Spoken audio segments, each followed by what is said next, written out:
Hello and welcome to another video of CSS series. और आज हम लोग इस वीडियो में सीएसएस बॉक्स मॉडल के बारे में पढ़ने वाले हैं। सीएसएस बॉक्स मॉडल काफ़ी ज़्यादा इंपॉर्टेंट पार्ट है सीएसएस का, क्योंकि सीएसएस बॉक्स मॉडल का ही यूज़ करके हम लोग एलिमेंट को एडजस्ट करते हैं।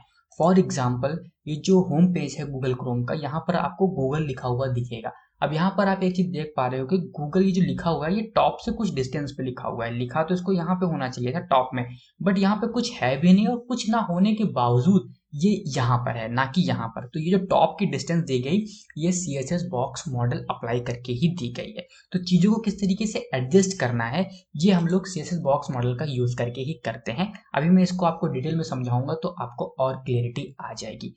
ये जो सीएसएस बॉक्स मॉडल है, इसको हम लोग दो वीडियो में कवर करेंगे। पहली वीडियो ये है, और नेक्स्ट वीडियो जो इसके बाद आएगी, ये जो नोट्स है जिनका यूज़ करके मैं आपको पढ़ाऊंगा, इन नोट्स के डाउनलोडिंग का लिंक मैं आपको वीडियो के डिस्क्रिप्शन में प्रोवाइड करा दूंगा। आप वहां से इन नोट्स को फ्री ऑफ कॉस्ट डाउनलोड करके रीड कर सकते हो, या फिर आपको ये जो नोट्स है ये मेरी ब्लॉग्स पे भी मिल जाएंगे, आप वहां पर जाके इन नोट्स को रीड कर सकते हो। तो चलो यार, वीडियो को स्टार्ट करते हैं।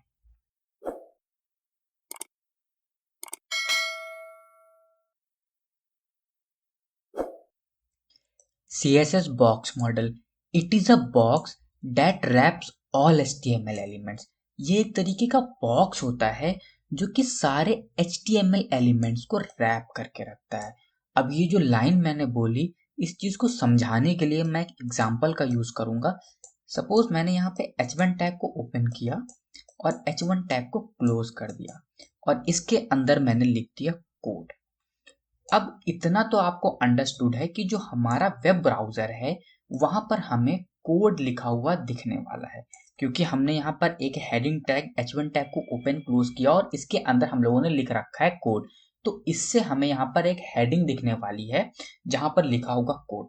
अब ये जो आपको दिख रहा है, इसी को हम लोग कंटेंट बोलते हैं। जो भी चीज़ आपको दिखती है वेब ब्राउज़र पे, उसी को आप लोग कंटेंट बोलते हैं। और ये जो कंटेंट है, ये फर्दर तीन चीजों से सराउंडेड होता है।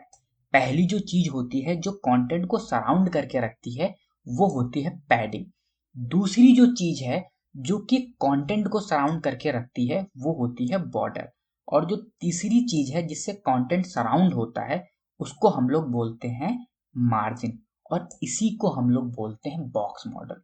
आई थिंक आपको ये सारी चीजें अभी के लिए कंफ्यूजिंग लग सकती हैं, तो मैं एक बार और ये सारी चीजें आपको डिस्क्राइब कर देता हूँ। सपोज आपने एक H1 टैग ओपन क्लोज किया और उसके अंदर आपने कोड लिख दिया। अब कोड आपको डिस्प्ले होने वाला है आपके वेब ब्राउजर में, और वो जो कोड है वो एक HTML एलिमेंट है। और ये HTML एलिमेंट फर्दर तीन चीजों का सराउंडिंग होता है। सबसे पहली जो चीज होती है वो होती है पैडिंग, दूसरी जो चीज होती है वो होती है बॉर्डर, और जो तीसरी चीज होती है वो होती है मार्जिन। और इसी को हम लोग CSS बॉक्स मॉडल बोलते हैं। और इसी मॉडल का यूज करके हम लोग HTML एलिमेंट्स को एडजस्ट करते हैं। जैसे कि एक और आप एग्जांपल ले सकते हैं कि जैसे आप एक वेब ब्राउजर बनाना चाहते हैं, जहां पर आप एक इस तरीके का लोगो लगाना चाहते हैं और हेडिंग लिखना चाहते हैं। और जिस तरीके से यहाँ पर लोगो और हेडिंग के बीच में डिस्टेंस है, आप ये डिस्टेंस क्रिएट करना चाहते हैं, तो आप सिंपली मार्जिन सेट करके ये डिस्टेंस सेट कर सकते हैं। ये चीज मैं बोल रहा हूँ, ये मैं अभी आपको प्रैक्टिकल करके पे jsbin.com पर दिखाऊंगा, जहां पर ये जो मैंने चीजें आपको बोली हैं, और अगर आपके माइंड में कंफ्यूजन है तो वो सारी चीजें क्लियर हो जाएंगी, जो अभी मैं प्रैक्टिकल करके दिखाऊंगा उसके थ्रू। फिलहाल के लिए यहाँ पर जो मैंने आपको बताया है, ये नोट्स में भी मैंने लिख दिया है कि it consist of margin, border, padding and content. और ये किस तरीके से होता है ये मैंने अभी आपको समझाया। आप इन नोट्स को भी रिफर कर सकते हो, जहाँ पर मैंने आपको ये डायग्राम के थ्रू भी समझा दिया है कि सेंटर में कंटेंट होता है और फर्दर तीन चीज़ों से सराउंडेड होता है। पहले होती है पैडिंग, दूसरी होती है बॉर्डर, और जो तीसरी होती है वो होती है मार्जिन। अब हम लोग बात करते हैं कि आखिर किस तरीके से हम लोग CSS बॉक्स मॉडल को अप्लाई कर सकते हैं HTML एलिमेंट्स में। तो इस चीज़ को समझने के लिए हम लोग कुछ प्रैक्टिकल अप्रोच का यूज़ करेंगे, ताकि चीज़ें हमें आसानी से समझ में आ जाएं। जिसके लिए हम लोग सिंपली गूगल पे आएंगे और सर्च करेंगे JSBin। JSBin सर्च करते ही आपके सामने jsbin.com ओपन हो जाएगा। आपको इसको ओपन कर लेना है। कई लोग यहाँ पर मुझसे ये चीज़ कह सकते हैं कि आप VS कोड का यूज़ क्यों नहीं कर रहे हैं। तो मैं आपको ये चीज़ समझा दूं कि अभी आप एक बिगिनर हैं और बिगिनर लेवल पे अगर आप jsbean.com का यूज़ करेंगे तो आपकी अंडरस्टैंडिंग ज़्यादा बढ़ सकती है। VS कोड आप कर सकते हैं, अगर आप चाहें तो आप VS कोड यूज़ कर सकते हैं।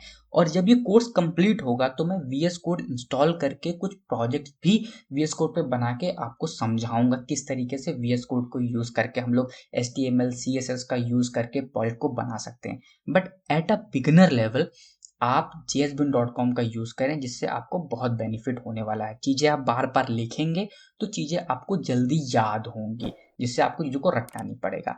फिलहाल हम यहाँ पर CSS बॉक्स मॉडल को समझने वाले थे कि किस तरीके से हम लोग HTML एलिमेंट्स के अंदर मार्जिन, बॉर्डर, पैडिंग को सेट करते हैं, CSS बॉक्स मॉडल को सेट करते हैं और चीज़ों को एडजस्ट करते हैं।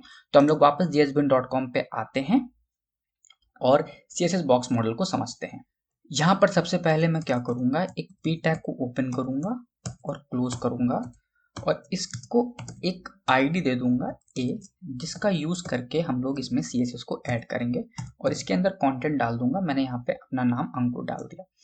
इस चीज़ को कॉपी पेस्ट करूँगा और यहाँ पर लिख दूंगा रावत और इसकी आईडी दे दूंगा b।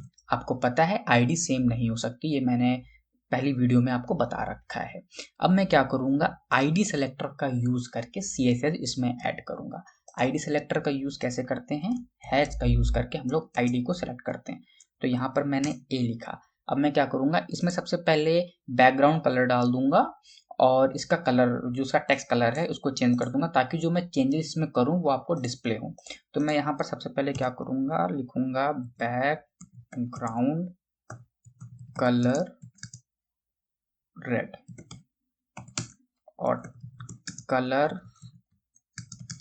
कर दूंगा वाइट, जिससे क्या होगा, जो इसका टेक्स्ट का कलर है वो हो जाएगा वाइट। तो यहाँ पर मैंने इसमें बैकग्राउंड कलर और इसके टेक्स्ट को कलर कर दिया चेंज। सिमिलरली मैं बी के लिए करूँगा और इसका जो ये रेड है इसको कर दूंगा ब्लू। तो यहाँ पर आपको कुछ चेंजेस देखने को मिल गए होंगे। अब देखो यहाँ पर मैं CSS बॉक्स मॉडल का यूज़ करने वाला हूँ। यहाँ पर आप चीज़ों को एकदम ध्यान समझिएगा ताकि चीज़ें आपको क्लियर हो सके, नहीं तो आपको काफ़ी कन्फ्यूजन हमेशा रहेगा। सबसे पहले मैंने आपको बताया कि जो हमारा कंटेंट है, यहाँ पर कंटेंट क्या है, अंकुर इस टैग के लिए और रावत इस टैग के लिए। तो मैं अभी एक के बारे में ही बात करता हूँ। एक इसकी है, इसका है, ये इसकी आईडी है, तो मैं अंकुर की बात करता हूँ। तो अंकुर जो कंटेंट है वो किससे सराउंडेड होगा, तीन चीज से, पैडिंग से, बॉर्डर से और मार्जिन से। तो मैं यहाँ पर अगर लिखूं पैडिंग 100 पिक्सल, तो देखो यहाँ पर क्या हो गया। यहाँ पे आपको इन दोनों में कितना चेंजेस, इसमें मैंने कोई पैडिंग ऐड नहीं की है बी वाले में, और ए वाले में जैसे ही मैंने पैडिंग ऐड की तो देखो यहाँ पे कितना चेंज आ गया। ये चीज आपको देखने को मिल गया होगा। अब ये आया क्यों, आखिर पैडिंग 100 पिक्सल लिखते ही क्या हो गया कि यहाँ पर इतना चेंज आ गया। तो ये चीज मैं आपको ड्रॉ करके समझा देता हूँ। हुआ ये, यहाँ पर ये जो कंटेंट है हमारा अंकुर, इसको टॉप से 100 पिक्सल की स्पेस मिल गई, इसको लेफ्ट से भी 100 पिक्सल की ही स्पेस मिली है। बट ये ज़्यादा क्यों डिस्प्ले हो रहा है ये हम अनदर वीडियो में डिस्कस करेंगे। लेकिन यहाँ पर जो इसको राइट से डिस्टेंस मिली है ये 100 पिक्सल ही है। इसको बॉटम से भी 100 पिक्सल की स्पेस मिली होगी और इसको लेफ्ट से भी 100 पिक्सल की स्पेस मिली है, जिसकी वजह से ये इस तरीके से आपको दिख रहा है। अगर मैं यहाँ पर लिख दूं 50, यहाँ पे मैं 50 लिखूं तो क्या हुआ, इसको टॉप से, लेफ्ट से, बॉटम से और राइट से 50 पिक्सल की स्पेस मिल गई, जिसकी वजह से अंकुर यहाँ पर आ गया। अब दूसरा क्या होता है, बॉर्डर। पैडिंग के बाद क्या आता है, बॉर्डर। तो मैंने यहाँ पे लिखा बॉर्डर, और बॉर्डर को अप्लाई कैसे करते हैं, बॉर्डर को अप्लाई करने के कई सारे तरीके होते हैं, किस तरीके से बॉर्डर का यूज करते हैं, ये सारी चीजें हम लोग नेक्स्ट वीडियो में डिटेल में पढ़ने वाले हैं। नेक्स्ट वीडियो है जो है वो बॉर्डर से ही रिलेटेड है। तो यहाँ पर आप सिर्फ इतना जान लो कि बॉर्डर किस तरीके से लगाते हैं। तो मैंने यहाँ लिखा सॉलिड ब्लैक 2 पिक्सल। जो टेक्स्ट है इसको मैं नेक्स्ट वीडियो में आपको एक्सप्लेन कर दूंगा, तो यहाँ पे आपको घबराने की कोई जरूरत नहीं है। तो यहाँ पे मैंने बॉर्डर लगा दी। तो देखो सबसे पहले क्या, पैडिंग लगी, 50 पिक्सल इसको स्पेस मिला चारों तरफ से, उसके ऊपर बॉर्डर आया। तो कंटेंट के कंटेंट किससे सराउंडेड होता है? सबसे पहले पैडिंग से। पैडिंग किससे सराउंडेड होती है? बॉर्डर से। और बॉर्डर के बाद क्या आता है? मार्जिन। तो अगर मैं यहाँ लगाऊं मार्जिन और यहाँ पे मैं लिखूंगा 100 पिक्सल, तो देखना भी कितना चेंज आएगा। देखो कितना चेंज आ गया। 100 पिक्सल लिखते ही ये चीज कितनी छोटी हो गई। अब ऐसा क्यों हुआ, इस चीज को भी हम लोग समझ लेते हैं। ऐसा इसलिए हुआ कि ये जो बॉक्स है इसको 100 पिक्सल स्पेस टॉप से मिला, 100 पिक्सल स्पेस राइट से मिला, 100 पिक्सल स्पेस बॉटम से मिला और 100 पिक्सल स्पेस लेफ्ट से मिला, जिसकी वजह से ये चीज ऐसी हो गई। अब यहाँ पर आपको ये समझ में आ गई होंगी कि जो यहाँ पर जो ये मार्जिन है, मैंने यहाँ ये जो पैडिंग है, पैडिंग यहाँ पर मैंने 50 पिक्सल दे रखी थी। तो यहाँ से यहाँ से यहाँ से यहाँ से ये जो मेरा कंटेंट था इसको 50 पिक्सल की पैडिंग मिली। फिर यहाँ पर मैंने बॉर्डर लगाया और बॉर्डर के बाद जब मैंने इसमें मार्जिन 100 पिक्सल ऐड की तो यहाँ से इसको 100 पिक्सल की मार्जिन मिल गई। अब इसका यूज करके आप बहुत सारी चीजें कर सकते हो, बहुत सारे HTML एलिमेंट को अरेंज कर सकते हो और इस मॉडल का आप बहुत ज़्यादा यूज करने वाले हो HTML एलिमेंट्स को यूज करने के लिए, जो कि अभी हम लोग आने वाले प्रोजेक्ट्स में यूज करेंगे तो आपको चीजें एक्सप्लेन हो जाएंगी। फिलहाल के लिए यहाँ पर हमने समझा कि किस तरीके से हम लोग पैडिंग लगा सकते हैं, मार्जिन लगा सकते हैं और बॉर्डर को यूज कर सकते हैं। यहाँ पर अगर मैं बॉर्डर को 10 पिक्सल करूँ तो देखो बॉर्डर काफी मोटा हो जाएगा। बॉर्डर के बारे में नेक्स्ट वीडियो में हम लोग डिटेल में पढ़ने वाले हैं, तो उसके लिए टेंशन लेने की कोई बात नहीं। अब देखो यहाँ पर मैंने ये जो रावत कंटेंट था, ये जो दूसरा वाला बी वाला था, इसमें मैंने कुछ नहीं ऐड किया। ये देखो बेचारा ऐसे ही पड़ा हुआ है।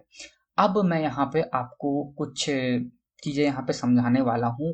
पैडिंग और मार्जिन से रिलेटेड ही इस चीज को आप डिटेल में समझना, जो चीज काफी इंपॉर्टेंट है। हमने ए वाले जो हमारा ये पी टैग था जिसकी आईडी ए थी, उसमें पैडिंग सेट कर दिया, बॉर्डर लगा दिया, मार्जिन लगा दिया।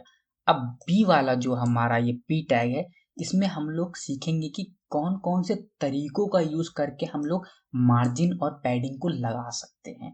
बॉर्डर की यहाँ पर हम लोग कोई बात नहीं कर रहे हैं, बॉर्डर को हम लोग नेक्स्ट वीडियो में डिस्कस करेंगे। तो मैं सिंपली बॉर्डर को कॉपी पेस्ट कर देता हूँ। यहाँ पर देखो बॉर्डर आ गया। अब देखो यहाँ पर हम लोग पैडिंग और मार्जिन को कई तरीके से अप्लाई कर सकते हैं। अगर मैं यहाँ लिखूं पैडिंग लेफ्ट और यहाँ पर लिखता हूँ 100 पिक्सल, तो देखो होगा ये। यहाँ पर देखो पैडिंग 50 पिक्सल लिखा हुआ है, यहाँ पर क्या करता हूँ 50 पिक्सल ही रहने देता हूँ। तो देखो यहाँ पे पैडिंग 50 पिक्सल लिखा हुआ है, तो आपको यहाँ पे दिख क्या रहा है कि जो बॉर्डर है, बॉर्डर से यहाँ की डिस्टेंस 50 पिक्सल है, यहाँ से भी 50 पिक्सल है, यहाँ से भी 50 पिक्सल है और यहाँ से 50 पिक्सल है। ये कुछ एक्स्ट्रा पार्ट जो दिख रहा है उसको हम लोग अनदर वीडियो में डिस्कस करेंगे कि आखिर क्यों दिख रहा है। लेकिन यहाँ पर देखो जब मैंने स्पेसिफाई कर दिया कि हमें सिर्फ लेफ्ट से ही पैडिंग चाहिए, तो यहाँ पर देखो इसने सिर्फ लेफ्ट से पैडिंग दी, टॉप बॉटम और राइट को इसने छोड़ दिया। तो इस तरीके से भी हम लोग लगा सकते हैं। अगर मैं यहाँ पे लिख दूँ टॉप, तो होगा ये सिर्फ टॉप से, ये देखो टॉप से इसको पैडिंग मिल गई। अगर मैं यहाँ पे लिखूं बॉटम, तो देखो इसको सिर्फ बॉटम से पैडिंग मिल गई। तो इस तरीके से हम लोग पैडिंग को अप्लाई कर सकते हैं। सेम तरीका हम लोग मार्जिन में भी अप्लाई कर सकते हैं। अगर हम लोग यहाँ पर लिखें मार्जिन लेफ्ट और इसको मैं 100 पिक्सल कर दूं, तो होगा ये कि इसको यहाँ से सिर्फ और सिर्फ यहाँ से 100 पिक्सल की मार्जिन मिलेगी, ना कि टॉप से, लेफ्ट से, राइट से और बॉटम से। तो इस तरीके से भी हम लोग मार्जिन और पैडिंग को सेट कर सकते हैं। अब यहाँ पर आपने एक चीज नोटिस की होगी कि जो पैडिंग होती है उसको हम लोग बोल सकते हैं कि बॉर्डर और कंटेंट के बीच की जो डिस्टेंस है वो होती है पैडिंग, और दो जो एलिमेंट्स हैं उनके बीच की जो डिस्टेंस है उसको हम लोग बोल सकते हैं मार्जिन, या फिर दो एलिमेंट्स के बॉर्डर की बीच की जो डिस्टेंस है उसको मैनेज करने के लिए हम लोग मार्जिन का यूज कर सकते हैं। ये जो मैंने लाइन बोली, इस लाइन को आप लोग अच्छे से दिमाग में बैठा लेना कि दो HTML एलिमेंट हैं, जैसे अंकुर और रावत, ये दोनों HTML कंटेंट हैं और इन दोनों कंटेंट को मैनेज करने के लिए, इन दोनों कंटेंट के डिस्टेंस को मैनेज करने के लिए हम लोग मार्जिन का यूज करेंगे। जैसे कि अगर मैं यहाँ पर लिखूं मार्जिन टॉप। ओके, और इस मार्जिन टॉप पे मैं करता हूँ 200। तो देखो ये दोनों जो कंटेंट है इसके बीच के डिस्टेंस को मैं यहाँ पे मैनेज कर पा रहा हूँ। अगर मैं यहाँ पर लिखता हूँ 150, तो देखो क्या होगा, ये दोनों जो कंटेंट है इन दोनों के बीच के डिस्टेंस को मैं मैनेज कर पा रहा हूँ। बट यहीं पर अगर मैं इसमें कुछ चेंजेस करता हूँ, मैं यहाँ करता हूँ 30, तो ये जो हमारा बॉर्डर है और हमारा कंटेंट है इसके बीच की डिस्टेंस को मैनेज कर पा रहा हूँ। तो इस चीज़ का काफ़ी ज़्यादा यूज़ होगा जब आप किसी प्रोजेक्ट पे काम करेंगे। तो ये चीज़ दिमाग में बैठा लेना कि जो पैडिंग होती है वो डिस्टेंस होती है बॉर्डर और कंटेंट के बीच में। क्या होती है, ये जो बॉर्डर है, बॉर्डर और कंटेंट के बीच की जो डिस्टेंस होती है वो होती है पैडिंग, और जो मार्जिन होती है वो दो एलिमेंट्स के बीच की डिस्टेंस को मैनेज करने के लिए यूज़ किया जाता है। तो ये होता है एक चीज़ जो मैंने आपको बताया, और ये एक तरीका होता है जिसका यूज़ करके हम लोग स्पेसिफाई कर सकते हैं कि आपको पैडिंग और मार्जिन कहाँ देनी है। एक तरीका ये हो गया। दूसरा तरीका हम लोग पढ़ते हैं कि दूसरा तरीका कौन सा हो सकता है। तो अगर हम लिखें पैडिंग और यहाँ पर हम लोग लिखें 20 पिक्सल, और उसके बाद हम लोग लिखें यहाँ पर 40 पिक्सल, तो देखो होगा ये कि जो 20 पिक्सल है वो इस पैडिंग आएगी टॉप से और बॉटम से। इस चीज को मैं ड्रॉ करके दिखा देता हूँ। ये जो मैंने यहाँ पे 20 पिक्सल लिखा है, तो जो 20 पिक्सल है वो टॉप से और बॉटम से इसको पैडिंग प्रोवाइड करा देगा, और जो ये जो 40 पिक्सल है ये इसको लेफ्ट से और राइट से 40 पिक्सल प्रोवाइड कराएगा। अभी देखो अगर मैं थोड़ा सा इसको चेंज कर देता हूँ, मैं इसको बढ़ा देता हूँ 100 पिक्सल, तो यहाँ पर आपको अब क्या चीज़ें ज़्यादा विजिबल हो रही होंगी कि उसको टॉप से कितनी स्पेस मिला, टॉप से इसको जो पैडिंग मिली है, पैडिंग मतलब distance between content and border, वो मिली है 20 पिक्सल। कितना, 20 पिक्सल। और यहाँ से देखो कितना ज़्यादा स्पेस मिल गया, मतलब 100 पिक्सल, और यहाँ से भी 100 पिक्सल ही मिला है। बाकी एक्स्ट्रा किस लिए है वो अभी आने वाले वीडियोस में आप समझ जाओगे। तो यहाँ से इसको मिली होगी 100 पिक्सल। तो इस तरीके से हम लोग पैडिंग और मार्जिन दोनों सेट कर सकते हैं। तो जो पहला वाला जो होता है वो किसके लिए होता है, टॉप और बॉटम के लिए, और जो बाद वाला होता है, जो सेकंड वैल्यू हम लोग डालते हैं, वो होती है लेफ्ट और राइट के लिए। तो ये एक तरीका होता है और पैडिंग और मार्जिन को सेट करने के लिए। सिमिलरली हम लोग ये चीज मार्जिन के साथ भी कर सकते हैं। अगर हम लोग लिखते हैं मार्जिन और यहाँ पर लिखते हैं 20 पिक्सल, देखो 20 पिक्सल लिखा और लिख दिया 100 पिक्सल, तो यहाँ हुआ ये 100 पिक्सल। इसको कहाँ से मिली होगी, पहला वाला किसके लिए होता है, टॉप और बॉटम के लिए। तो 20 पिक्सल इसको टॉप और बॉटम से मिल गई और 100 पिक्सल इसको लेफ्ट और राइट से मिल गई। तो इस तरीके से हम लोग मार्जिन और पैडिंग दोनों को लगा सकते हैं। जब हम लोग सिर्फ इतना लिखते हैं मार्जिन 100 पिक्सल, तो क्या होता है, चारों तरफ से सेम चीज मिल जाती है, यहाँ से भी 100 पिक्सल, यहाँ से, यहाँ से, यहाँ से। बट जब हम लोग दो वैल्यू पास करते हैं, जो पहली वैल्यू होती है वो टॉप और बॉटम के लिए होती है, और जो दूसरी वैल्यू होती है वो लेफ्ट और राइट के लिए होती है। तो ये एक दूसरा तरीका होता है पैडिंग और मार्जिन को सेट करने के लिए। एक और तरीका होता है पैडिंग और मार्जिन को सेट करने के लिए, वो ये होता है कि हम लोग चारों तरफ से स्पेशलाइज कर सकते हैं। सिर्फ किस तरीके से मैं भी समझाता हूँ। अगर मैं यहाँ देता हूँ 20 पिक्सल, फिर देता हूँ मैं यहाँ पे 40 पिक्सल, फिर देता हूँ मैं यहाँ से 80 पिक्सल, और फिर देता हूँ मैं यहाँ पे 100 पिक्सल, तो देखो हुआ यहाँ पर ये कि 20 पिक्सल ये है टॉप की distance, the distance between border and content, top वाली। तो यहाँ पे कितना हो गया 20 पिक्सल। उसके बाद जो वैल्यू होती है ये होती है टॉप के लिए, याद रखना ये होती है टॉप के लिए। ये जो होती है ये होती है राइट के लिए। तो यहाँ से इसको जो राइट से डिस्टेंस मिली होगी वो होगी 40 पिक्सल। एक्स्ट्रा क्यों दिख रहा है वो मैं आपको बता चुका हूँ कि अनदर वीडियो में आप समझ जाओगे। फिर ये जो है 80 पिक्सल ये होता है बॉटम के लिए। जो थर्ड वैल्यू होती है वो होती है बॉटम के लिए।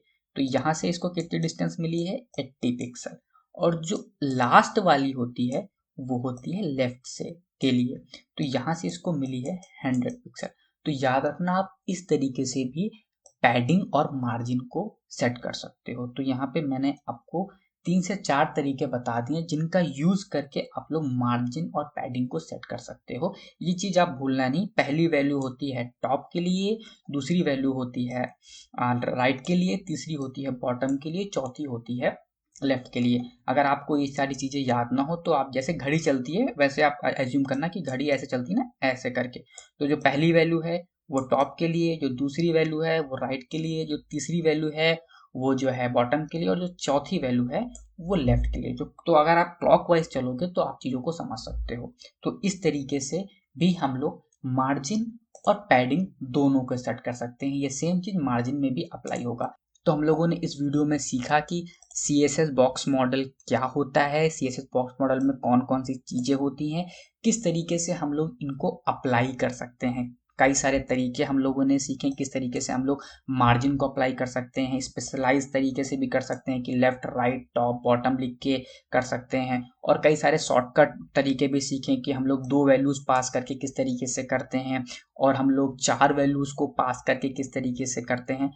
पैडिंग और मार्जिन दोनों किस तरीके से करते हैं, और इस चीज को मैंने इन नोट्स में भी लिख दिया है। आप इन नोट्स को रिफर कर सकते हो एज अ रिवीजन। ये नोट्स आपको वीडियो के डिस्क्रिप्शन में मिल जाएंगे जहां से आप इनको फ्री ऑफ कॉस्ट डाउनलोड कर सकते हैं। तो इस वीडियो में यहीं तक था जहां पर मैंने आपको CSS बॉक्स मॉडल के बारे में बेसिक बताया कि आखिर CSS बॉक्स मॉडल क्या होता है। नेक्स्ट वीडियो में हम लोग बॉर्डर के बारे में डिस्कस करेंगे। CSS बॉक्स मॉडल का ही पार्ट है जहां पे हम लोग बॉर्डर के बारे में डिटेल में पढ़ेंगे। यहाँ पे हम लोगों ने बॉर्डर के बारे में कुछ नहीं पढ़ा है, सिर्फ बॉर्डर को अप्लाई किया है। तो ये वीडियो यहीं तक था, मिलते हैं नेक्स्ट वीडियो में।